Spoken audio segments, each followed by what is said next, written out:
Assalamualaikum warahmatullahi wabarakatuh. Perkenalkan, nama saya M. Farhad dari kelas Ilmu Hukum 6B dengan NIM 12220713674. Di sini saya akan menjelaskan tentang zona laut teritorial dan zona tambahan. Yang pertama, saya akan menjelaskan tentang pengertian zona laut teritorial. Zona laut teritorial adalah wilayah laut yang terletak di sekitar pantai suatu negara dan dianggap sebagai bagian dari wilayah negara tersebut. Batas zona laut teritorial terdiri dari pertama yaitu batas laut teritorial 12 mil laut 22,2 km dari garis pantai. 2. Batas zona ekonomi eksklusif ZEE yaitu 200 mil laut yaitu 370,4 km dari garis pantai. Yang ketiga, batas landas kontinen, batas antara laut teritorial dan laut lepas. Hak dan kewajiban negara di zona laut teritorial. Pertama yaitu hak berdaulat. Negara memiliki hak berdaulat atas zona laut teritorial. Yang kedua, hak yang mengatur. Negara dapat mengatur kegiatan di zona laut teritorial seperti perikanan, penambangan, dan transportasi. 3. Kewajiban melindungi. Negara harus melindungi zona laut teritorial dari kegiatan ilegal seperti pencurian ikan dan polusi. Kegiatan yang dapat dilakukan di zona laut teritorial meliputi 1. Perikanan, kegiatan penangkapan ikan dan budidaya perikanan. Yang kedua, penambangan, kegiatan penambangan mineral dan sumber daya alam lainnya. Yang ketiga, transportasi.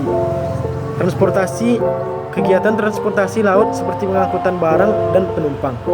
4. Pariwisata, kegiatan pariwisata seperti wisata bahari dan wisata pantai. Terdapat dalam Undang-Undang Nomor 17 Tahun 1985 tentang perairan Indonesia. Yang kedua, Konvensi Perserikatan Bangsa-Bangsa tentang Hukum Laut UNCLOS 1982. Yang ketiga, Pemerintah Nomor 61 Tahun 2011 tentang pengelolaan wilayah pesisir dan pulau-pulau kecil. Selanjutnya, perairan wilayah di wilayah teritorial, laut teritorial. Konferensi Perserikatan Bangsa-Bangsa atau PBB tentang hukum laut yang pertama yaitu pertama tahun 1958 dan kedua 1960 di Jenewa tidak memecahkan permasalahan lebar laut teritorial.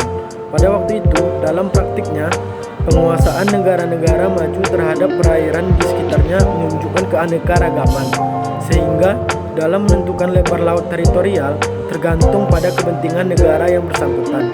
Pertentangan kepentingan negara terhadap arti laut mempunyai andil terhadap terselenggaranya konferensi hukum laut ketiga, sehingga konferensi ini menjadi wadah pembicaraan masalah pertentangan kepentingan yang berakibat masing-masing negara pantai menetapkan lebar laut teritorialnya secara sepihak.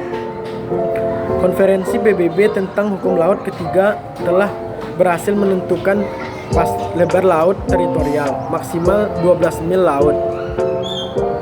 Pasal 3 UNCLOS merupakan hak negara pantai 12 mil laut yang diukur dari garis pangkal. Selanjutnya dalam pasal 4 UNCLOS ditentukan pula batas terluar dari laut teritorial adalah garis yang jarak setiap titiknya dari titik yang terdekat garis pangkal sama dengan lebar laut teritorial. Untuk mengetahui wujud laut teritorial perlu diketahui batas-batasnya. Sebagai wujud nyata laut teritorial negara pantai menurut ketentuan UNCLOS sebagai berikut. 1. Batas laut teritorial sesuai dengan ketentuan pasal 3 UNCLOS merupakan laut yang lebarnya tidak melebihi 12 mil diukur dari garis pangkal. 2. Batas terluar dari laut teritorial sesuai dengan ketentuan pasal 4 UNCLOS adalah garis yang merupakan hasil dari titik-titik yang diukur dari garis pangkal yang membentuk garis laut teritorial. Batas ini merupakan batas kedaulatan teritorial negara pantai yang meliputi laut teritorial, termasuk ruang udara di atasnya, dasar laut beserta tanah di bawahnya. Adalah bukan merupakan hak mutlak karena negara pantai masih masih harus memberikan kesempatan untuk memberlakukannya hak lintas damai sebagaimana dimaksud dalam ketentuan bagian 3 subbagian A pasal 17 sampai dengan pasal 32 UNCLOS. Selanjutnya, zona tambahan atau zona kontiguous adalah wilayah laut yang terletak di luar zona laut teritorial dan merupakan bagian dari wilayah laut suatu negara. Batas zona tambahan adalah batas dalam yaitu 12 mil laut dalam kurung 22,2 km dari garis pantai zona laut teritorial. Yang kedua, batas yang di luar 24 mil laut 44,4 km dari garis pantai. Hak dan kewajiban negara di zona tambahan. 1. Hak mengatur. Negara dapat mengatur kegiatan di zona tambahan seperti perikanan, penambangan, dan transportasi. Yang kedua, kewajiban melindungi. Negara harus melindungi zona tambahan dari kegiatan ilegal seperti pencurian ikan dan polusi. Yang ketiga, hak berdaulat. Negara memiliki hak berdaulat atas zona tambahan, tetapi tidak sebesar hak berdaulat di zona laut teritorial.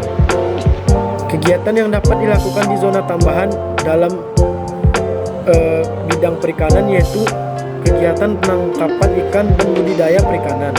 Dalam kegiatan penambangan mineral dan sumber daya alam lainnya. Transportasi, kegiatan transportasi laut seperti pengangkutan barang dan penumpang. Kalau dalam bidang pariwisata, kegiatan pariwisata seperti wisata bahari dan wisata pantai. Pada zona tambahan ini, jalur ini merupakan jalur yang tidak melebihi 24 mil laut dari garis dasar laut teritorial diukur atau 12 mil laut setelah batas laut teritorial yang diberikan hak menurut UNCLOS bagi negara pantai untuk penerapan hukumnya dan sekaligus guna mencegah terjadinya pelanggaran dalam pengaturan lebarnya. Keberadaan zona ini dalam Konvensi Hukum Laut ketiga telah diperluas dari lebar sebagaimana menurut hukum laut klasik. Pengertian zona ini adalah suatu zona yang batasan dengan laut teritorialnya, dinamakan zona tambahan, adalah sebagaimana dimaksud dalam ketentuan pasal 33 ayat 1 UNCLOS. Itulah pembahasan materi dari zona laut teritorial dan zona tambahan. Sekian materi dari saya. Wabillahi taufiq wal hidayah. Wassalamualaikum warahmatullahi wabarakatuh.